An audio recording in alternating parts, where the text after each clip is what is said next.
Alhamdulillahilladzi anzala ala abdihi alkitab wa lam yaj'al lahu iwajan qayyiban linudhira ba'san syadidan min ladunhu wal bashirul mu'min alladzina ya'maluna as-shalihat anna lahum ajran hasanah.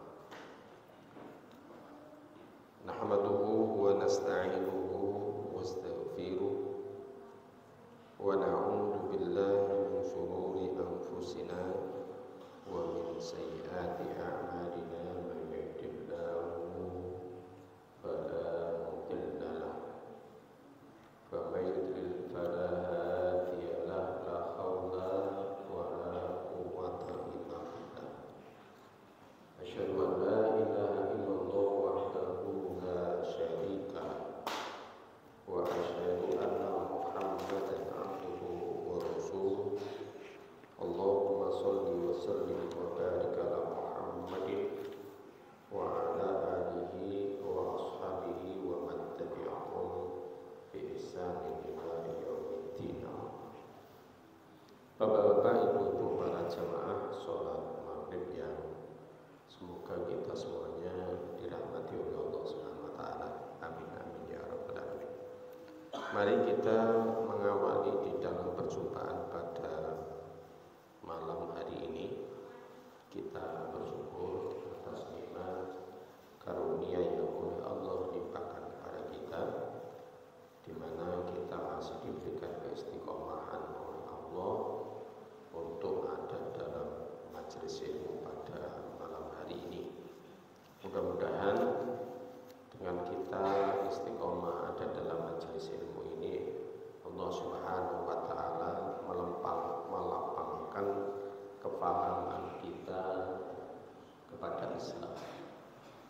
Mudah-mudahan kita dipahamkan oleh Allah Subhanahu wa taala di dalam dinul Islam yang hak ini, dan mudah-mudahan kita menjadi orang-orang yang selalu istiqomah ada di dalam agama yang hak ini, dan mudah-mudahan kita semuanya adalah termasuk orang-orang yang menghidupkan sunnahnya Rasulullah SAW. Amin amin ya rabbal alamin. Bapak-bapak, ibu-ibu, para jamaah yang dimuliakan oleh Allah, pada malam hari ini saya akan bacakan babu fana'id dunya wa huwa bayanil hasri yaumal qiyamah, yaitu bab kaitannya dengan fananya kehidupan dunia. Artinya kehidupan dunia itu tidak kekal. Kehidupan dunia itu hanya sebentar dan pasti akan hilang, sebagaimana hilangnya alam yang telah kita lalui dari perjalanan kehidupan ini, yaitu kita telah meninggalkan yaitu alam ruh dan alam kandungan, yang mana itu semuanya kita tidak bisa kembali ke sana, dan itu sebuah perjalanan. Dan di dalam hadis ini Allah juga menyatakan wa bayanil hasri yaumal qiyamati, dan penjelasan kaitannya dengan hari pengumpulan. Jadi kita nanti ini akan dikumpulkan oleh Allah Subhanahu wa taala, yaitu di padang mahsyar. Jadi dinyatakan di sini sebagai yaitu al-hasri. Kalau yaumul hasr, yaum, atau kemudian kalau kaitannya dengan domir makannya, artinya itu menunjukkan tempat, maka masdar mimnya menunjukkan di situ yaitu padang mahsyar yang mungkin kita kenal, ya, yaitu di mana di situ berkumpulnya manusia seluruh jagat raya ini dari sejak Nabi Adam Adam sampai orang yang terakhir, yaitu yaumil qiyamah. Dan yang namanya yaumul hasr itu tidak akan terjadi kecuali kita meninggalkan kehidupan dunia ini. Ya. Setelah kita meninggalkan kehidupan dunia, kita di alam kubur dan nanti akan dibangkitkan oleh Allah Subhanahu wa taala, dan disitulah seterusnya kemudian kita akan ada di waktu yang mana kita dikumpulkan oleh Allah Subhanahu wa taala, yaitu pada hari kiamat. Apa yang terjadi? Mari kita tengok di dalam hadis ini, Bapak Ibu. Mungkin sebelum saya bacakan, ya.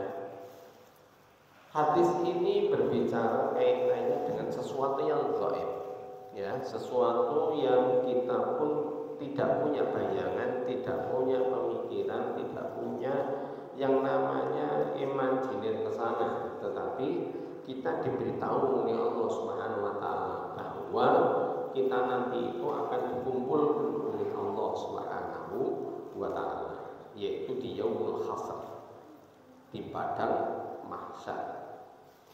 Hadis Aisyah radhiyallahu anha. Jadi hadis ini datangnya dari Aisyah radhiyallahu anha. Qalat, berkata Aisyah, qala Rasulullah sallallahu alaihi wasallam, telah bersabda Nabi sallallahu alaihi wasallam, tuhsyaruna khufatan huratan uzgurlan. Jadi ini Aisyah pernah mendapatkan sebuah peristiwa di mana Rasulullah pernah bersabda begini, tuhsyaruna khufatan uratan huzlan.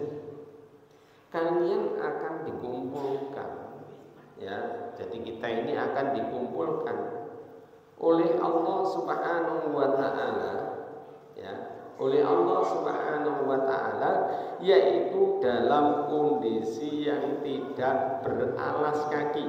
Itu pertama adalah khufatan, tidak beralas kaki.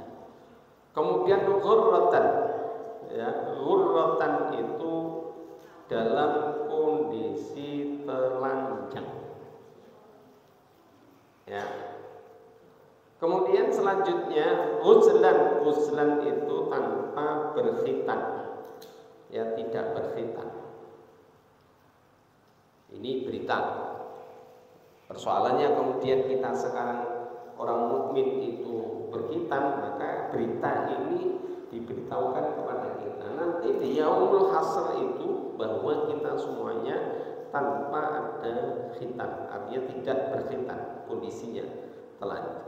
Tidak beralas kaki, kemudian telanjang dan tidak berkhitan. Dan nanti gimana? Ya, di dalam riwayat hadis yang lainnya bahwa nanti yang namanya matahari itu seperti ada di atas kepala kita. Nah, kita nggak bisa bayangkan, ya. Adoe seperti ini aja, lebih-lebih kalau pada musim kemarau, ya, itu sumuknya setengah mati, ya. Jadi kita pun harus ada kipas angin, kan gitu, ya. Itu pun mungkin kita dilindungi oleh bangunan-bangunan, itu pun masih sumuk. Nah, seperti sekarang ini, ya, kondisinya gelap, kondisinya nggak ada matahari. Nah, kita pun inginnya sejuk, kan gitu, ya. Nanti di yaumul hasr itu, ya, tidak ada sesuatu yang kemudian yang mungkin kita bayangkan seperti ono AC ini nanti, ya, enggak ada, ya. Jadi digambarkan oleh Rasulullah SAW itu seperti itu, ya. Dalam kondisi tidak berpakaian, artinya telanjang, tidak beralas kaki dan tidak berkhitan. Qalat Aisyah, kemudian Aisyah melanjutkan begini, qultu, maka saya bertanya kepada Rasulullah SAW, ya Rasulullah, ar-rijalu wan nisa'u yanzuru ba'dhum ila ba'd. Ya Rasulullah, ya laki-laki dan perempuan itu saling melihat satu sama lainnya. Ya, maka apa yang kemudian terjadi? Mungkin kalau pemikirannya dalam kehidupan dunia ini kita bisa kemudian melihat ke sana kemari kan gitu ya. Tapi apakah itu akan terjadi pada masa-masa yaitu yaumul hasr ini? Faqala, maka dijawab oleh Rasulullah SAW, al-amru ya asyaddu min an ayyafhimmahum daki. Jadi dikatakan oleh Rasulullah SAW bahwa perkara saat itu lebih berat daripada mementingkan urusan yang seperti itu. Artinya apa? Wis gak kober. Ya, wis gak kober.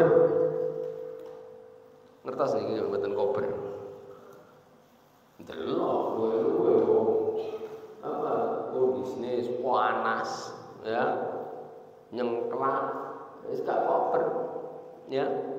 Ini saudara, yang itu terjadi pada setiap diri orang yang ada di yaumul hasr, ya, di padang mahsyar itu. Jadi mereka baik itu laki-laki ataupun itu perempuan, ya, nggak ono ceritanya kemudian dia enak-enak lesehan kemudian itu delok satu dengan yang lainnya, nggak ada. Mereka tidak akan kemudian bisa melihat, artinya tidaklah kemudian itu terjadi karena urusan ini sangat berat sekali. Ya, di dalam riwayat yang lain disebutkan begini, dikumpulkannya mereka itu bukan kemudian mereka itu dalam kondisi tenang tidak. Ya. Maka di dalam benaknya mereka teringat dengan apa yang telah diberitakan dahulu pada masa dia masih ada dalam kehidupan dunia. Ya. Bagi orang-orang yang mereka itu beriman kepada Allah Subhanahu wa taala, sebagaimana yang mungkin pernah kita kaji pula, mereka selalu berharap dengan apa yang dijanjikan oleh Allah Subhanahu wa taala. Oh benar, telah datang hari apa yang telah dijanjikan oleh Allah, yang diberitakan oleh Allah dan Rasulnya pada saat itu, dan sekarang terjadi. Tapi bagi orang-orang yang mereka itu durhaka kepada Allah, bermaksiat kepada Allah, maka dia pun teringat dengan apa yang telah dia dapati dalam kehidupan dunia dulu. Oh benar apa yang dijanjikan oleh Allah, ya, maka celakalah saya karena apa yang diberitakan oleh Allah Subhanahu wa taala terjadi dan terjadilah. Ini saudara, sebagaimana yang kemarin juga saya ungkap, ya, ada di dalam hadis qudsi itu, manusia nanti akan kemudian berbondong-bondong, ya, berkumpul, ya. Berkumpul, iya. Sing ditunggu apa? Yang ditunggu adalah peradilan Allah Subhanahu wa taala. Ya, diperadilkan, iya. Apa yang diperadilkan? Seluruh perbuatan yang kita jalani di dalam masa-masa kehidupan dunia ini. Sehingga apapun yang terjadi di dalam diri kita, Bapak Ibu, ya, baik itu yang kita sembunyikan, ya, baik itu yang kita nyatakan, sampai sesuatu kebaikan karena kita itu, ya, menjalaninya bukan karena Allah, di situ nanti akan terkuat dengan sendirinya. Artinya panjenengan semuanya, kita semuanya akan mendapati amal kita tadi, perbuatan kita tadi. Ya gambarannya ya. Maka mungkin kita tidak bisa membayangkan bagaimana itu keluh kesahnya bagi orang-orang atau kita nanti ya di yaumil qiyamah. Mungkin itu mati, ya, kita ini diberikan kesempatan oleh Allah sebelum kematian kita datang. kita ini harus rubah diri kita menjadi orang-orang yang beriman kepada Allah, yang mana di situ itu kita taat dan patuh hanya kepada Allah. Kita tinggalkan nafsu-nafsu kita yang itu menyebabkan diri kita jauh dari kebenaran Allah Subhanahu wa taala. Apakah ada orang yang begitu bagusnya? Oh, banyak. Ya, banyak Bapak Ibu. Jadi jangan dikira ya orang menjalankan sholat itu kemudian setelah itu selesai, tidak. Pertanggungjawaban terhadap yang lainnya, terhadap kebenaran itu oleh Allah Subhanahu wa taala itu akan diturut, artinya akan dipertanggungjawabkan oleh kita. Banyak perkara-perkara itu ya.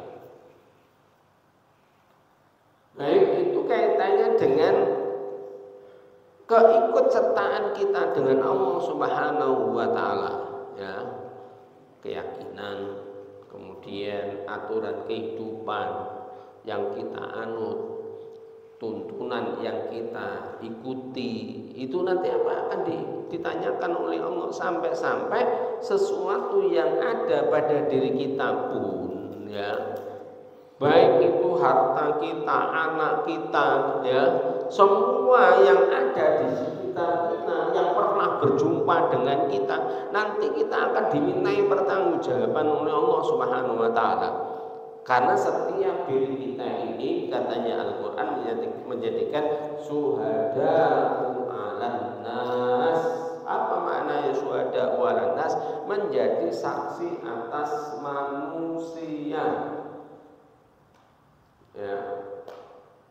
Walaupun nanti saksi itu tidak mesti kepada manusia saja, tetapi apa? Kepada dirinya sendiri itu akan dimintai pertanggungjawaban ya, sampai tubuh kita ini akan dimintai pertanggungjawaban, kaki kita, mulut kita, mata kita ya, perbuatan kita.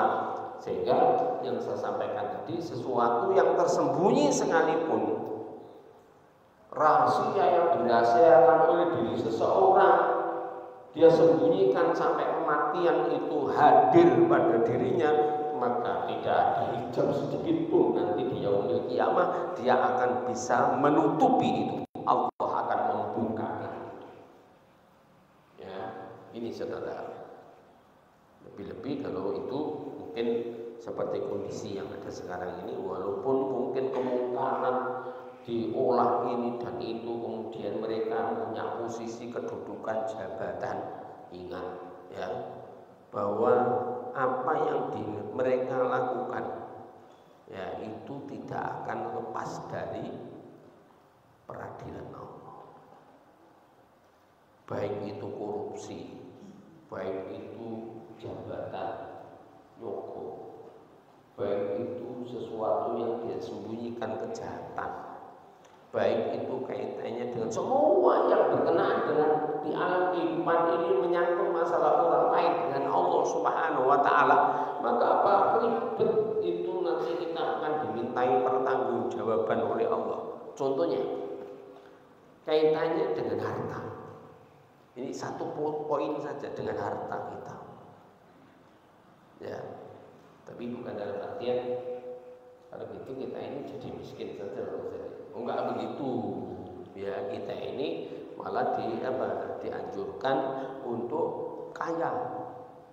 Tapi kaya dia harus memanfaatkan kekayaannya tadi untuk akhiratnya, untuk ibadah kepada Allah Subhanahu wa taala. Tidak hanya cukup kemudian kita ini memiliki itu, kemudian kita membangun kehidupan dunia. Ya, manusia sekarang ini kan lupa. Dia tidak berpikir untuk membangun rumah akhirat. Ya, kalau membangun rumah akhirat malah akeh titik. Halo. Kan paling kecil gitu, lebih-lebih orang diketahui orang ya kan gitu ya. 2.000, 5.000, tapi bangun rumah kita diperintahkan untuk mengeluarkan rezeki kita sebagian. Kita ini berat sekali. Kalau kita lihat di dalam tuntunan ajaran Islam, maka sesungguhnya apa yang kita keluarkan di jalannya Allah itu sesungguhnya gak akan kemana-mana, itu akan kembali pada dirinya masing-masing. Dan itulah yang kemudian menjadikan rezeki kita di dalam kehidupan akhirat nantinya, gitu ya. Bukan kemudian itu kalau gitu saya nggak punya apa-apa setelah saya berikan. Bukan, enggak begitu kan dalam konteks Islam. Malah mungkin kalau dihitung matematika, maka kalkulator yang ada di dunia ini nggak cocok. Lihat, seperti firman-Nya Allah, ya, masalul ladzina yunfikuna bi amwalikum, ya, perumpamaan bagi orang-orang yang menafkahkan hartanya, ya, di jalannya Allah Subhanahu wa taala. Kama sani habbatin ambatat sab'a sanabila fi kulli sumbulatin mi'atu habbah. Maka oleh Allah Subhanahu wa taala diperumpamakan begini, itu ada satu bulir, ya, satu ini amal nanti, ya. Maka satu bulir ini ada 7 tangkai, ya. Lah setiap tangkai itu ada mi'atu habbah. Mi'atu habbah itu ada 100 mi'ah, itu 100 bulir. Jadi satu bulir menjadi 7, ya. Setiap tangkai, ya, 7 tangkai maksudnya, ya. Setiap tangkai itu ada 100 bulir. Setiap tangkai ada 100 bulir. Berarti berapa bulir? 700 bulir. Kalkulator mana yang bisa menyebutkan 1 sama dengan 700? Ada enggak? Dunia yang begini? Enggak ada. Tapi kalkulatornya Allah seperti itu, gitu ya. Lalu kuwi lah kemudian apa? Kita ini angel. Ya, saya mikir sesuatu terus gitu ya. Kita dijamin oleh Allah Subhanahu wa taala. Oleh karena itu bagi yang belum zakat, mohon jangan keluarkan zakatnya, ya. Artinya zakat walaupun dikeluarkan itu, ya, itu sekali lagi tidak kemana-mana Bapak Ibu. Kalau ibaratnya begini, kita ini dititipi harta oleh Allah, kemudian Allah mengatakan begini, kamu taweni rezeki nanti di pos sana itu wenono luru 0,5%. Gonkono yang lainnya itu silakan terserah sampean. Bahasanya infak, kan gitu ya. Terserah mau infak piro. Kalau kemudian di situ sodako, mau sodako piro terserah. Artinya tidak ada ketentuan. Di sana wakaf, tok wakaf ning kabeh itu apa? Tidak, silakan. Dan apa yang sampai letakkan nanti itu menjadi hak sampai panjenengan semuanya. Itu barang titipan, kon letakkan masing-masing tadi oleh Allah, kemudian diberitahukan nanti semuanya itu wa'amu kabeh. Pripun kita dititipi wong kon letakne yang tadi, ya. Lek wis kok letakne kabeh tadi, itu kemudian apa? Nanti itu milikmu. Pripun kalau gini berpikirnya? Semangat untuk meletakkan tadi atau eman-eman?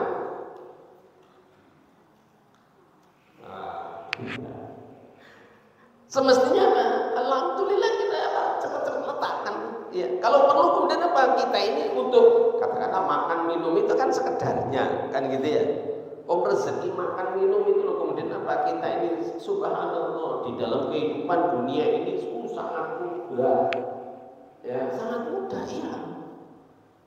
Kita dapatkan. Ya. Rezeki itu sangat mudah kita dapatkan. Kenapa? Karena kemurahan Allah Subhanahu wa taala. Inilah yang kemudian oleh Allah mengibaratkan. Nah, ini yang kemudian nanti bagi orang-orang orang yang kemudian mereka tersadarkan ini dan di dalam kehidupannya dia menjalani ini, Bapak Ibu yang dimuliakan oleh Allah Subhanahu wa taala, maka nantinya dia akan tidak sebagaimana orang yang durhaka kepada Allah Subhanahu wa taala. Ya, dia akan tenang, ya. Tenang, kemudian apa? Dia berpikir apa yang dijanjikan oleh Allah terhadap dirinya, dan di dalam hatinya ini selalu kemudian berharap kapan berjumpa dengan yang dikasihinya, yaitu Allah Azza wa Jalla. Ini, ya. Imam Ghazali membayangkannya, gitu ya. Kok nggak tenang ya?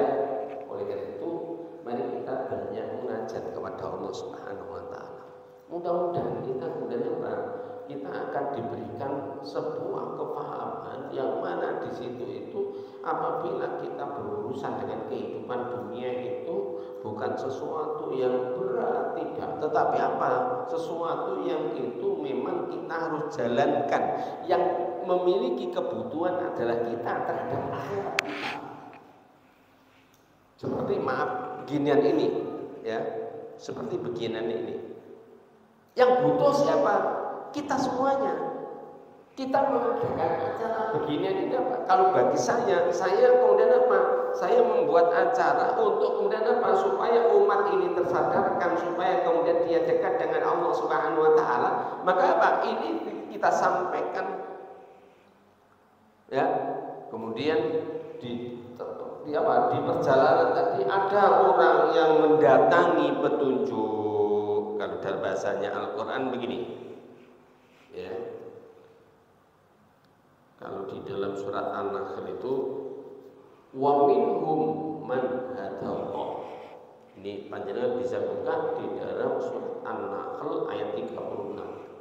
Jadi orang-orang yang mereka diajak untuk ibadah kepada Allah itu ada yang sebagian itu man hadallah, yaitu orang-orang yang mereka itu mendatangi petunjuk. Ini yang pertama. Kemudian yang kedua, wa minhum man haqqat 'alaihi dhalalah. Tetapi sebagian yang lain, ya, mereka tetap ada dalam kesesatan. Sopo sing ngomong Pak Ghazali? Al-Qur'an. Ya. Walaupun mungkin tahu pengajian gon kono mencari ilmu, tapi apa? Enggak mau. Ya. Enggak mau, dan dengan dirinya sendiri dia pun kemudian apa? Memang dia tidak mengetahui tapi tidak mencari ilmu itu. Maka apa? Inilah yang kemudian diberitakan oleh Allah Subhanahu wa taala, mereka tetap ada dalam kesesatan. Sehingga tatkala kenapa kok bisa dikatakan kesesatan?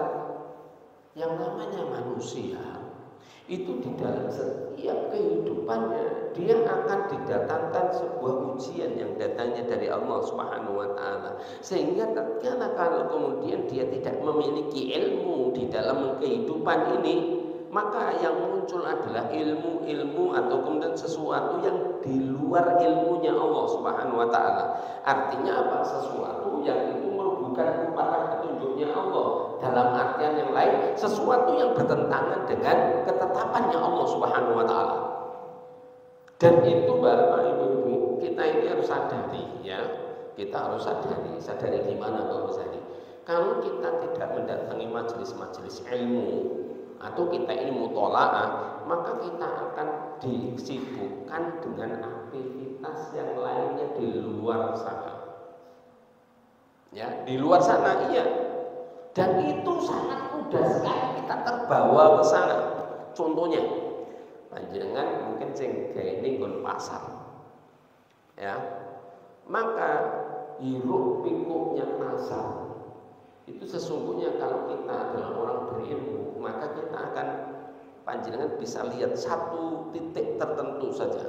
Semisal orang yang berdagang, gitu ya. Panjenengan amati gimana perilakunya, ucapannya, bagaimana kemudian dia mengatasi pelanggannya, memberikan kepada konsumennya, maka di situ akan bermacam-macam. Kalau kita punya ilmu, maka kita punya cerminan. Oh, orang ini tidak sesuai dengan muamalah. Oh, orang ini akadnya salah. Oh, orang ini akan kemudian apa? Ternyata dia menipu karena timbangannya tidak benar, karena ada sesuatu yang dia sembunyikan. Kalau punya ilmu begitu, ya. Tapi bukan kemudian mari ngono ngerti delok-lok nih orangnya tapi harus dengan cara berdakwah, harus menyampaikan. Hanya saja fenomena yang terjadi, ya, fenomena yang terjadi. Orang-orang yang berdagang yang mungkin berbuat demikian ini, katakanlah curang ini, tatkala kalau kemudian dia itu diajak untuk ada dalam pengajian, mereka merasa tersinggung. Ya, semisal contohnya kaitannya dengan orang yang berdagang menggunakan ribawiyah, yaitu harta yang sifatnya ribawiyah. Itu pun kemudian apa? Bukan menjadikan pelajaran tatkala mereka itu ditunjukkan itu enggak boleh berdagang itu dengan ribawi. Allah menyatakan wa ahallallahu al-bai'a wa harrama riba, kan begitu ya. Maka apa? Ditunjukkan begitu, orang ini merasa tersinggung. Ya. Sehingga pada saat tersinggung ini besoknya namanya orang tersinggung gak cocok dengan yang disampaikan. Apa yang berarti? Aku gak suka, aku gak cocok, pengajian ini gak cocok. Ternyata apa? Ternyata Allah Subhanahu wa Ta'ala itu juga menunjukkan di dalam Al-Quran bagi orang-orang yang ingkar, ya, itu oleh Allah ditunjukkan bagi orang-orang yang ingkar tatkala mereka didatangkan kebenaran yang datangnya dari Al-Quran, bukan menjadikan pelajaran, bukan kemudian mereka kembali kepada kebenaran, tetapi apa? Mereka merasa dituding, mereka merasa dilolokne, mereka merasa kemudian apa? Disudutkan, mereka merasa kemudian dielek-elek, kan gitu ya. Sedang itu Al-Quran. Gitu ya. Saya pernah ada kajian muamalah, ya.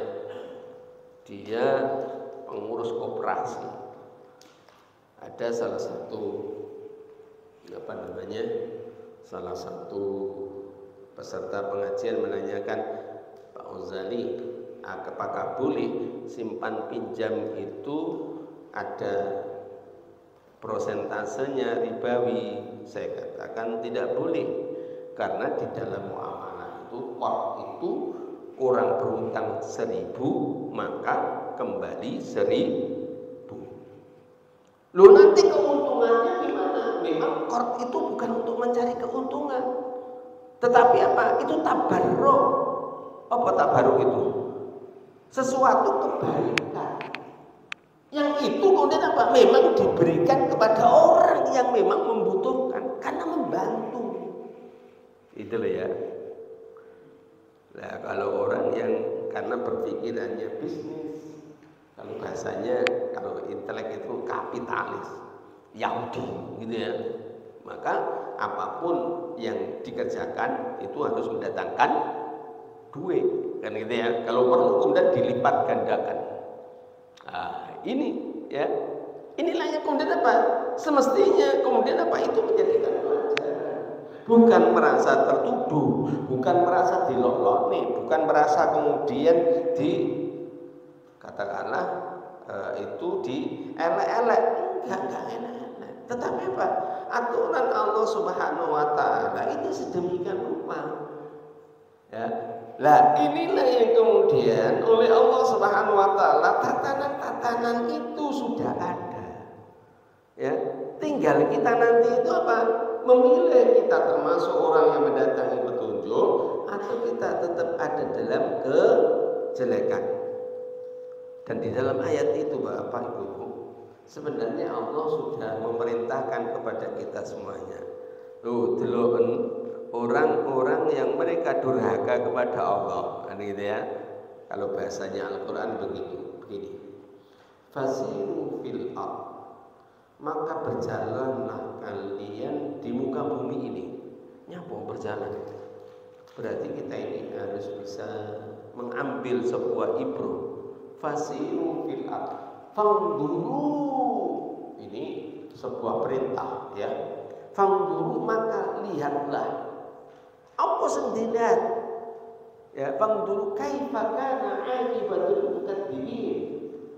Yaitu kesudahan bagi orang-orang yang mendustakan kepada Allah Subhanahu wa taala. Artinya apa? Sudah ditunjukkan oleh Allah di dalam kehidupan dunia ini dengan kitab Allah Al-Qur'an. Artinya mendustakan itu ono kebenaran, tapi dia nggak mau, itu mendustakan. Ya, terus lagi kalau bahasanya Al-Quran, siapa yang mendustakan agama itu? Ya, seperti contohnya, siapa itu mendusta agama? Siapa itu? Salah satunya apa? Pertama, ya, surat apa itu? Al-Ma'un. Ara'aital ladzi yukadzibu biddin fadzalikal ladzi yad'ul yatim.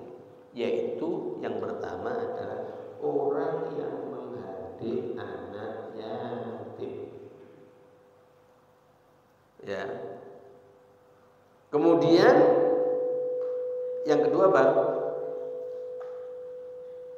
Setelah kemudian yad'ul yatim wala ya'udu ala ta'amil miskin. Dia yang tidak mau memberikan kepada orang-orang miskin. Ada orang miskin dibiarkan, ya, nggak mau tahu, nggak cawe-cawe, nggak membantu, malah dilokoto. Wis ngerti kekurangan, malah kemudian apa? Malah kemudian wenehi bank didil, ya. Kalau di masyarakat kan ada bank didil, ya. Ini biasanya terjadi terhadap yaitu pedagang-pedagang yang ngerabat di mana, di rumah-rumah begitu, dipinjami katakanlah 400.000, ya. Dia nyaure setiap harinya katakanlah 4.000, ya. Tapi itu dikalikan sekian, ya. Angsuran setiap harinya 4.000. Pada akhirnya ternyata apa? 2 kali lipat terhadap yang diutang. Bang Ghazali, kalau itu yang bersangkutan sepakat apakah berdosa? Berdosa. Karena kalau itu qard, ya, hukum qard itu hutang itu, ya, itu memang harus mengembalikan. Dan ini bahayanya kalau tidak mengembalikan, nanti di yaumil qiyamah, ya, itu akan ditagih oleh Allah Subhanahu wa taala. Ini berbahaya bagi orang yang bersangkutan. Kenapa? Karena kehidupan dunia itu fana. Dengan fananya ini manusia terbatasi dengan umur. Kalau sudah umurnya habis, maka kemana dia? Akan meninggalkan kehidupan dunia, sedang hutangnya masih.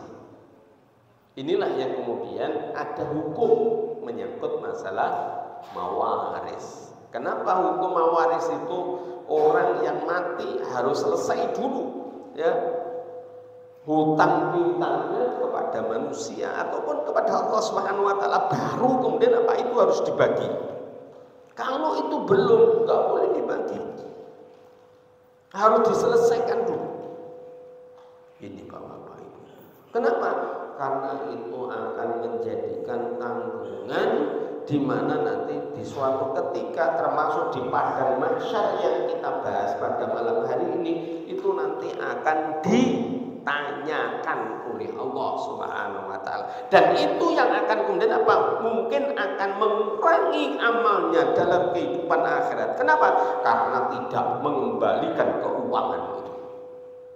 Sehingga kalau panjenengan mungkin cermati, ya, pada waktu takziah itu, sederek-sederek ini si fulan telah meninggalkan kita semuanya, Mungkin apabila ada hakul ada, apabila ini ana utang piutang dumateng panjenengan semuanya, apabila ridho maka disodakokan, apabila itu tidak maka monggo dumateng ahli warisnya. Kenapa? Karena ingin menyelamatkan. Tapi ahli warisnya nggak ngerti agama, ya, ono bangsa wakai. Walaupun diberitahu begitu, pada akhirnya didatangi oleh orang oleh iki bapakmu dulu itu utang sama aku, utangnya sas ini. Dihitung-hitung ternyata separuh hartanya hilang untuk itu. Lah jenenge manungsa ora beriman. Itu kemudian ngomong ini, aku gak ngerti utangku ini. Ben wis urusane ben urusan itu, ya. Ben ditanggung bapak dhewe, ya. Maka ini yang kemudian apa? Ini yang nanti akan bisa memberatkan si mayit. Karena nanti akan dimintai pertanggungjawaban oleh Allah Subhanahu wa taala di padang mahsyar tadi. Akan ditunjukkan. Oleh karena itu Bapak Ibu ya, masa padang mahsyar dengan kita itu mungkin insya Allah juga kalau kita masih diberikan umur oleh Allah panjang lah Mas ya. Artinya ada kesempatan lah. Mungkin kalau belum ini sedang dilunasi, nanti akan terselamatkan orang tadi. Kalau itu kemudian belum, maka kita pun harus wanti-wanti kepada seluruh keluarganya. Enak begini, dia punya begini, harus ditunaikan dulu. Ini harus begini-begini sampai kemudian apa? Walaupun mungkin orang yang menyampaikan tadi meninggal lebih duluan, maka itu diteruskan oleh ahli warisnya. Subhanallah, tatanan di dalam Islam itu apa? Semuanya akan bisa menyelamatkan Bapak Ibu. Hanya saja nafsu itu apabila dikedepankan itu akan membuat rusaknya semuanya. Oleh karena itu ayo kita dengan kita ada dalam kajian begini ini, insya Allah hati kita akan dilembutkan oleh Allah Subhanahu wa taala. Sesuatu yang mungkin kita ini dulunya abot gitu, tapi kalau kemudian kita itu ada dalam majelis-majelis ilmu yang semacam ini, insya Allah Allah akan lapangkan kita. Mungkin dulunya kita ini mungkin alot gitu mendengar saja, kemudian kita ini apa ora sutek, ora peduli wis mau gitu ya. Mudah-mudahan kita dilembutkan oleh Allah Subhanahu wa taala untuk bisa menerima kebenaran yang datangnya dari Islam. Mudah-mudahan kita semuanya oleh Allah Subhanahu wa taala diberikan kemudahan kelapangan itu, dan mudah-mudahan kita diistiqomahkan oleh Allah Subhanahu wa taala ada di dalam dinul Islam yang hak ini. Amin amin ya rabbal alamin. Akhrajahu al-Bukhari fi kitabil riqab bab kaifa hasan, yaitu hadis dikeluarkan oleh Bukhari dan Muslim di dalam kitab kelembutan hati dan bagaimana Allah menunjukkan yaumul hasan, yaitu hari kemudian hari penentuan kita dikumpulkan oleh Allah Subhanahu wa taala. Mungkin itu saja yang bisa saya sampaikan. Mudah-mudahan Allah memberikan kekuatan iman kepada kita semuanya, diberikan kelapangan untuk kemudian kita selalu istiqomah ada dalam din Islam yang hak ini. Amin amin ya rabbal alamin. Subhanakallahumma wa bihamdika asyhadu an la ilaha